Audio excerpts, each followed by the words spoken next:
Howdy folks, hope you're all having a good one, and welcome back to A Gnome Abroad, where I do seem to recall that in the Discord Q&A that we had on Saturday morning, I did promise that I'd relate some of the stories of what happened on my visit to Barbados. Unfortunately, Barbados isn't really anything special to look at from the air. It's as flat as a pancake and fairly featureless. So I thought, well, I still want to tell you some of the stories that happened when I went to Barbados with the Navy, but just flying over Barbados for 15 minutes is going to be kind of dull. And then it occurred to me, well, why don't I talk about all of the Eastern Caribbean islands that we visited on the same deployment, because there were some good stories from a lot of them. So I set myself up a flight plan from St Kitts and St Nevis through Montserrat, over Guadeloupe, over Dominica, Martinique, St Lucia, St Vincent and the Grenadines, and ending up in Barbados. And then I jumped into my Eurofighter Typhoon, and that's where I ran into a bit of a problem. Actually, two problems. I mean, blasting around the Caribbean at supersonic speeds is fun, but the Typhoon does the whole trip in about 10 minutes, which doesn't leave an awful lot of time for sightseeing. Also, the cockpit of the Typhoon, which you can buy in the Microsoft Flight Sim marketplace, isn't fully functional.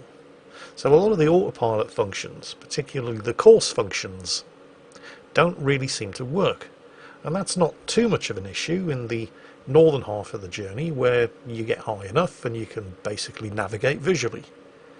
But on the final leg of the journey, from St Vincent and the Grenadines to Barbados, it's a fair distance, and it's pretty easy to get lost. So while bombing around the place in a supersonic jet is definitely fun, it's not terribly practical. So I decided to compromise, and I jumped into the Cessna Citation.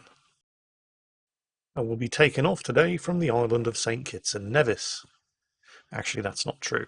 We're taking off from the island of St Kitts, one of the two islands known as St Kitts and Nevis. It's a dual island nation with the Caribbean Sea on the western side and the Atlantic Ocean on the eastern side. And something that I came to notice as I visited most of the islands that we're going to be seeing today is that most of the main settlements on all these islands are always on the western coast, the coast facing the Caribbean Sea. And the reason for that is because that allows them to get at least some kind of shelter from the Atlantic storms coming in from the eastern side. It also has some unfortunate consequences for scuba diving, which we'll go into when we get to Barbados. But anyway, St Kitts and Nevis, where we're starting our sightseeing tour. I have not actually been to St Kitts and Nevis, so we're not going to be spending a huge amount of time here. We're taking off from St Kitts. And that spit of land that you can see extending out into the ocean is also part of St Kitts, and right out there in front of us on the horizon is the island of Nevis. St Kitts and Nevis. I'm sure it's a lovely place. I don't know. I've never actually been there. The whole reason we were out there in the Caribbean in the first place was, well, it's actually a little complicated. Not too complicated. But the Royal Navy has always maintained a presence in the Western Atlantic. And it's, at least since 1982, always maintained a permanent presence in the South Atlantic as well. The thing is, back in 1982, we had enough ships to be able to do all of that and more. We can have a Falkland Islands guard ship, we can have a West Atlantic and a South Atlantic patrol ship. At the same time, we can have a ship patrolling the Mediterranean, one or two ships patrolling the Arabian Gulf, and a couple of other ships showing the flag as far away as Singapore or Australia, all at the same time, while being able to service, repair and maintain all of the other ships that weren't actually doing anything at the time. But that was all a very long time ago now, and by the time I joined the Royal Navy in 1989, the writing was very definitely on the wall. The government were insisting that we retire our Type 42 destroyers, which was kind of fair because they were designed and built in the 60s and 70s, and they were rapidly approaching the end of their useful lifespans. And they were making vague promises that at some point in the future they'd replace them all with the new Type 45 destroyers. So we were in the process of scrapping and retiring our 24 Type 42 destroyers, and we ended up getting them replaced with 6 Type 45 destroyers. And you don't need to be a mathematical genius to work out that it doesn't matter how capable The new destroyer is, it can't be in the same place at the same time as 24 Type 42 destroyers. And we were already starting to feel the pinch in the early 2000s. So instead of having a West Atlantic patrol ship, a South Atlantic patrol ship, and a Falkland Islands guard ship, we had one ship that was expected to do everything. And at the time, in 2002, that was us on HMS Newcastle. So we'd spent the first 3 months of our 6-month deployment in and around the Falkland Islands, which was desperately dull. I mean, I've been to the Falklands so many times now. Sometimes with a ship, sometimes actually posted down there as part of the garrison. And don't get me wrong, Port Stanley's a very friendly place, but there's not a lot to see. And while the facilities at the garrison at Royal Air Force Mount Pleasant have definitely improved over the years, there's still not an awful lot to see. So when we said farewell to the Falklands and steamed north, well, let's just say that very few tears were shed on board. Now, on the way up north, we stopped, I can't remember where, and picked up a US Coast Guard law enforcement detachment, because what we were going to be doing in the Caribbean was drug busts. Now, for various different political and diplomatic reasons, we weren't actually allowed to make the busts. None of our ship's company were making any physical arrests or physically seizing the drugs. I think it was probably because most of the intel that allowed us to track and find the drugs runners was provided from the USA. So they provided the intel. They wanted to actually make the arrests, which was perfectly fine. But our ship, our sensors, our helicopter, our boats were all at the disposal of this US Coast Guard team. And they were a great bunch of guys, by the way. I actually swapped a t-shirt with one of them before they left us. I've still got that t-shirt now. At the end of the deployment, we stopped at the US Coast Guard base in Puerto Rico and dropped them all off, and then spent a very enjoyable time in Puerto Rico as well, but I'm saving that for a future video. For now, we're focusing on the Caribbean. At the moment, we're flying over the island of Montserrat, which is a British overseas territory, and you're going to see this about a lot of these islands. Montserrat is a French name, but it's a British overseas territory, and a lot of the places on the island have British-sounding names, like the town of St Peter's, Little Bay, and the town of Plymouth. You see, most of these islands have swapped hands between France, Britain, and Spain multiple times over the last 300 years. For example, we're now approaching what used to be the quiet little town of Spanish Point on the island of Montserrat. You see the mountain in the distance. You see the what looks like erosion, the sort of an alluvial flow coming down from the mountain. It's not a mountain, it's an active volcano. And that volcano erupted in 1995. And, well, that had fairly terminal consequences for the community of Spanish Point. It basically got wiped out in the lava flows. Of course, the ship that we had there at the time, and I can't remember which one it was heavily involved in disaster relief and evacuation efforts, which is actually something that we train for before we deploy anywhere. As part of your pre-deployment training, Flag Officer C training down in Plymouth have an entire fake village that they set on fire and they flood and they blow up, and there's a whole bunch of actors get hired to come in and play the victims, and you have to deal with it as part of your pre-deployment training. Montserrat, however, is another one of these places that I have not actually visited, and I haven't visited the next island that we're going to fly over, which is substantially bigger. It's the island of Guadeloupe, or Guadeloupe, I'm not entirely sure how you pronounce it. Christopher Columbus landed here in 1493. He was the, and I have a cat climbing over my keyboard at the moment. Akazuki, what the hell are you doing? Uh, never work with children or animals. Yes, Christopher Columbus was the first European to see this island. He landed here in 1943, and he gave the island its name. This is another place that I have never visited. And I've never visited the next place that we're going to fly over, on the way to some places that I have actually visited, the island of Dominica. Again, this is another one of those places that swapped hands between the French and the British over the course of the last 300 years, ended up being a British colony, and many Dominicans volunteered to fight for the British Empire in World War I. But I can't say an awful lot more about this place because, well, I've never been there. The next destination on our itinerary is a place that I was supposed to visit, but for various different reasons, never did. This is the French island of Martinique.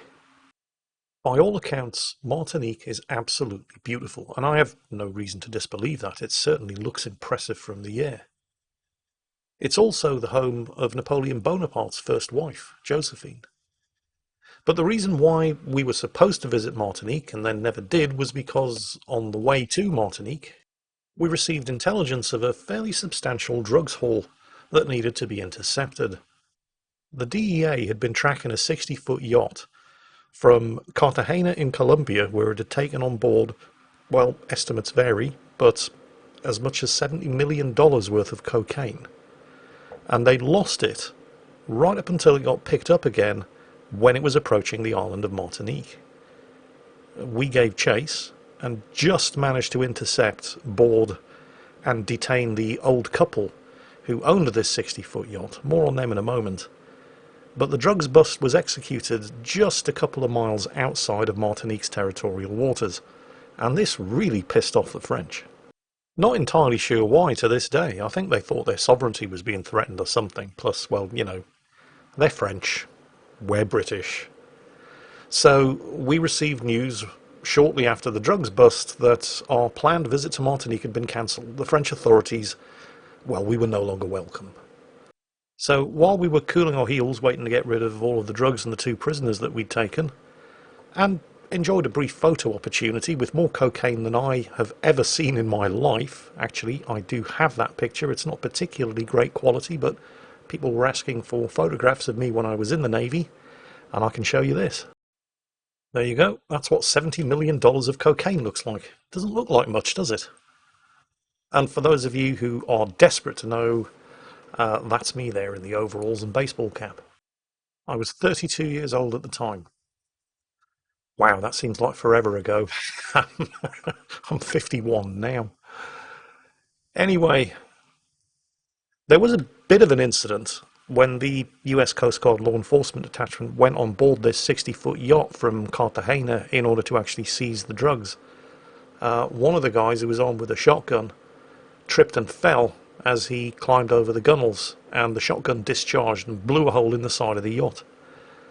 Luckily, nobody was hurt, and the old couple, who must have been in their 70s, I believe they were Austrians.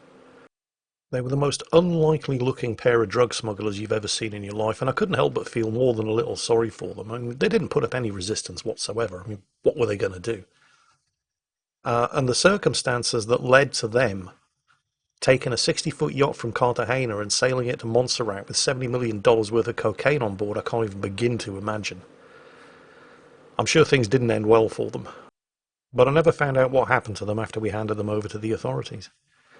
Anyway, we still had a bit of a problem of our own because we'd just been denied access to Martinique. We were stuck at sea, running a little low on supplies, and we had nowhere to go. To give them their credit, the Foreign and Commonwealth Office didn't waste any time, and the very next day we received a signal letting us know that we were welcome in St Lucia. And not just for the 2 days that we'd been scheduled to have in Martinique. No, they were so pleased with our efforts that they gave us an entire week off in St Lucia, the party capital of the Caribbean. St Lucia is another one of those Caribbean islands, well, like most of them, and that ended up swapping hands between the British and the French over the course of the last 300 years. In fact, 7 times, I think, in total. Ended up as a British possession and gained its independence in the 1970s. So you have the usual mix of French and British place names, and we docked right in the middle of the capital. Well, I'm not going to call it a city. It wasn't that big. The capital town of Castries. And it was everything that we'd imagined it was going to be. I mean, we literally stepped off the ship and we're right in the middle of Party Town, Caribbean. It was incredible. It didn't hurt, of course, that we were right in the middle of the tourist season, so the entire island was geared up to be as accommodating and welcoming and fun as it possibly could in order to separate the maximum amount of tourists from the maximum amount of dollars in as short a period of time as possible. But, you know, you have to keep things into perspective. I'm sure all of the prices have been inflated for the tourist season, but at the same time, it was not expensive at all. You could have an incredible time in St Lucia for a very conservative amount of money. And then, of course, you've got all of these little private beaches and inlets. I mean, the public beaches were fantastic, but these private beaches were something else because they all belonged to holiday resorts. And I've got a story to tell you about one of those. Because on one of the days that I was on duty on board the ship and therefore not able to go ashore while we were in St Lucia, I got called up to the gangway by the quartermaster. A very unusual main broadcast announcement. Right at Charlton, visitor, gangway. A visitor? What? What are you talking about? I don't know anybody in St Lucia. Is this some kind of joke? So I was duty first aider at the time. So obviously I'm in uniform, I'm wearing my first aider's surcoat, and I head up to the gangway. And waiting on the jetty is my sister, Philippa, and her newly married husband. And I swear I am not making this up. Remember, we hadn't been supposed to go to St Lucia at all. We were supposed to be in Montserrat, sorry, not Montserrat, Martinique. We'd been diverted to St Lucia by circumstances. At exactly the same time that my sister and her newly married husband were in St Lucia at one of these private resorts for their honeymoon. And they'd seen the ship come in and thought, that's not HMS Newcastle, is it? Bloody hell, my brother's on that. So they turned up on the gangway. And I managed to get somebody to cover my duty. And I headed ashore to the honeymoon resort, which was a resort specifically for couples. But because I was there with a couple, they allowed me to enter. I bought a day pass, which, get this, cost me £20. It's nothing. And that entitled me to free food and drink at this exclusive honeymoon resort for the entire day, which I spent in company with my sister and my brand new brother-in-law. And it was astonishing. I mean, the luxury at this place. The bars and nightclubs and karaoke bars in Castries were fantastic, but they couldn't hold a candle to this luxury honeymoon resort. And it was all a complete accident. We weren't supposed to be in St Lucia. I can't tell you how glad I was that the French told us all to bugger off. Because St Lucia in general, and that honeymoon resort in particular, was the experience of a lifetime.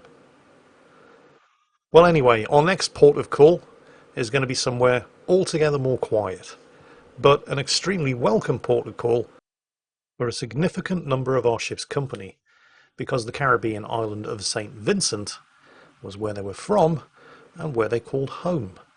You see, in the late 90s and the early 2000s, the British military started doing some pretty extensive recruiting in the Commonwealth. The British Army in particular recruited heavily from the island nation of Fiji in the South Pacific, although the Royal Navy did too, and in fact we had one Fijian steward on board who, I don't actually know what his real name was. We all just called him Rocky, because he was built like Sylvester Stallone. Rocky was a great guy, but he didn't speak any English, which was a bit of a problem, I'm sure you can imagine. In fact, just about the only English that he ever spoke at first, until he started to learn the language, was, "I want to go to Fiji." He wasn't particularly happy at first, but he soon settled in, and he was a really, really good guy. But the majority of people recruited for the Navy from British overseas territories mostly came from the island of St Vincent. And St Vincent, I think, was exactly the trip that I needed after the party blowout in St Lucia, because St Vincent, let's just say it's your typical Caribbean island. The pace of life there is very slow. But one of my friends on board went by the name of John Henry, and he was from St Vincent. The two of us had formed something of a gourmet club, because every time we visited somewhere, the two of us would go ashore together and try to find the best place to eat, and basically just binge ourselves there. St Vincent, however, was going to be different, because for the entire deployment, John had been promising me a local, well, I'm not going to call it a delicacy, it was more of a comfort food in St Vincent. And throughout quite a bit of the Caribbean, apparently, it's quite popular in Jamaica as well. Curried goat. Now, I'd never eaten goat before, and I wasn't expecting a lot from curried goat. But John took me to this place that he knew, which was Nothing special at all. I mean, it was the cheapest and nastiest looking place you have ever seen. But the curried goat there was phenomenal. John rated this place so highly, he said that the curried goat served at this tiny little cafe was better than the stuff his mother made. And I can believe it. It was incredibly good. I mean, I'd never eaten goat before, and certainly never even imagined that curried goat was a thing. And if you'd taken me to a restaurant anywhere and curry goat was on the menu, I guarantee I would have skipped past it. But I'm real glad John took me out to this place in St Vincent, his home, and treated me to his favourite food, because it was really good.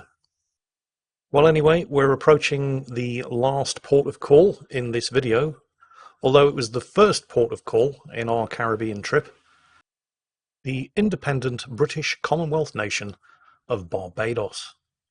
When we left Barbados, we actually did our first drugs bust, although it wasn't anywhere near the scale of the cocaine bust that we did just off the coast of Martinique. We intercepted a little Barbadian fishing boat that was absolutely packed with marijuana. Of course, the second they saw us coming, they tried to ditch all the evidence over the side, but they forgot to take into account the fact that it had all been shrink-wrapped in plastic, and so it floated. Yeah, they weren't very happy either. Barbados was great. I mean, it was the perfect introduction to the Caribbean. It wasn't quite as extravagant as St Lucia, but it also wasn't as quiet as St Vincent. It was a great place with some fantastic beaches, all kinds of fantastic places to eat and drink. And the beaches, because it was in the middle of the tourist season, were often being visited by various different American cruise ships. And I can remember one particular beach bar that we'd all decided was going to be ours for the duration of our visit, suddenly got overrun by a deluge of American tourists from one of the cruise ships that was in for the day. And this was great because there were all kinds of very attractive young American ladies who decided that the second they plonked themselves down on the beach, they were going to strip off and get their tits out. So, what can I say? The view was incredible. Barbados was also where one of the more amusing incidents took place. I can't remember exactly where it was that we were docked, but it was quite a walk to get from the ship to the tourist beaches, where all the bars and the clubs and everything was. And one of the petty officer gunners on board, I can't remember his actual name, but his nickname was Jan, because he was from Plymouth in the West Country, and everybody who's from Plymouth in the West Country gets the nickname Jan. It's just a thing, don't ask. Well, Jan had been ashore, off duty obviously, and he'd had quite a bit of alcohol. So it's very late at night, and as he's stumbling back alone to the ship, somebody tries to mug him. Now, the mugger made two very, very critical mistakes. The first was that when he approached Jan in the dark and demanded his wallet, he didn't already have his knife in his hand. And when Jan said no, and the mugger reached behind him to retrieve his knife and make the threat good, that's when he ran into his first mistake, which was because what he didn't know was that Jan was the Royal Navy welterweight boxing champion. And the second this guy reached behind his back and turned his head, Jan smacked him right in the face and laid him out cold with a single punch, and then helped himself to the mugger's wallet. Jan mugged the mugger, and then came back on board with one hell of a story to tell. I also went scuba diving when we were in Barbados. It wasn't the first time I'd been scuba diving, that would have been in Crete in the Mediterranean, but I'd kind of gotten into it, and while I didn't have any of my own gear, I always looked for the opportunity to visit any scuba diving clubs in any places that we visited, and there were plenty of them in Barbados. Unfortunately, we were on the west coast. Do you remember earlier on I said that most of the major settlements in the Caribbean island chain are all on the west coast, facing the Caribbean Sea, in order to provide some kind of shelter from the storms that come in from the eastern coast and the Atlantic. What this means is that while you definitely have more sheltered housing on the western coast settlements than you do on the eastern coast, the water is clearer on the eastern coast, because all of those storms that come in wash the sediment down from the hills into the western coastal areas in the Caribbean Sea, which means that the visibility for scuba diving isn't very good. Nevertheless, it was a lot of fun. we also organised a football match with a local Barbadian football team. On the day of the match, they all turned up an hour and a half late because that's just what the pace of life is like in Barbados. And they turned out to be a Rastafarian football team, which came as a great shock to the manager of the ship's company football team, because he was the master at arms, which is the naval policeman, and they were all stinking of marijuana. In fact, several of them were smoking big fat joints right as they got off the bus. But, you know, what you're going to do? That's their religion. And in the interests of community relations, the Master at Arms decided not to make any arrests there and then. So, yeah, Barbados. Great times. I mean, there are other stories that I could tell you, but this is a family show, so I'm going to keep at least a few things to myself. But Barbados, like all of the other places that I visited in the Caribbean, was absolutely fantastic. And remember, I was getting paid to do this. This was my job. I mean, obviously, you're only hearing about the good times in the Royal Navy here.